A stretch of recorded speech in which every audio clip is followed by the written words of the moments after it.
So you've gone through all the steps, and now you have your final cover. Now, a cover is only going to be good if it actually sells your book. So how can you be sure that it's actually going to be effective? Now, there are two main stages when you should test your cover: in the concept stage and after it's finished. Now, in the concept stage, it's obviously going to be when it's cheapest, because we haven't spent any time whatsoever actually making the thing.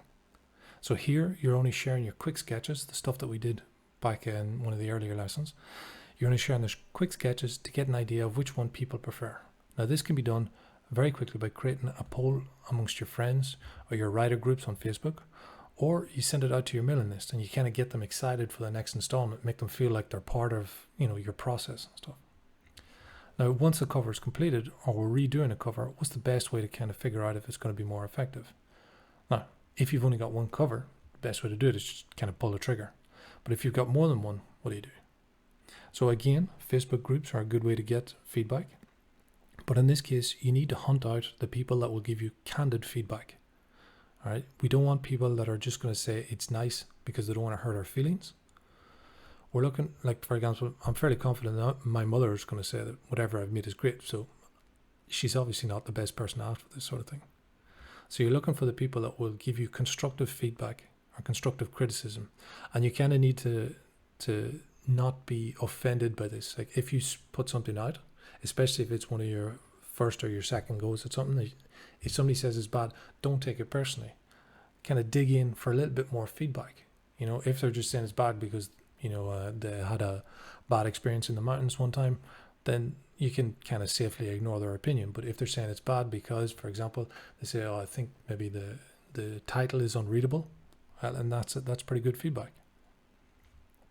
Now, to get truly objective feedback, you're going to need to spend a bit of cash. In this case, we can go to survey websites, for example, like SurveyMonkey or Google Surveys or even Amazon Turk. Now, in fairness, I put Turk in here, but because it's more of a kind of a general get other people to do stuff for me sort of thing, but it'll kind of do the job. Now, there are obviously more websites in this. These are just the first three that I would pick. Now, for example, if we go into Google Surveys, we have one here. These are one of the examples and stuff. We can go in once it loads up. All right, so here was a question of, you watch a short video with sound, blah, blah, blah. After you've watched the video, it'll ask you about the content and stuff. So here it is, they've got pretty much two questions: the video played correctly, and how would you rate it? So you can do the exact same thing for your covers. You put the old one and the new one side by side, and you ask, which one would you buy? Now, you're looking for which one would you buy as opposed to which one do you like, because you're looking for people that are going to put their money down. It's very important to keep your question precise so that you get a clear response. You don't want any sort of ambiguity here. Don't put up two pictures of your cover, by the way, where one is, for example, the text is red and the other, the text is blue. Right? This is the sort of decision that you need to make. Now, you're talking about something like huge differences. There should be two very, very different kind of pictures here.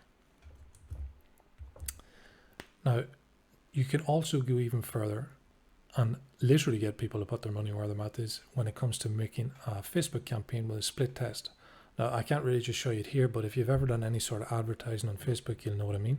You just create a normal ad, duplicate it, and the only thing that you change, and it's very important that it's the only thing that you change, is the image of your book.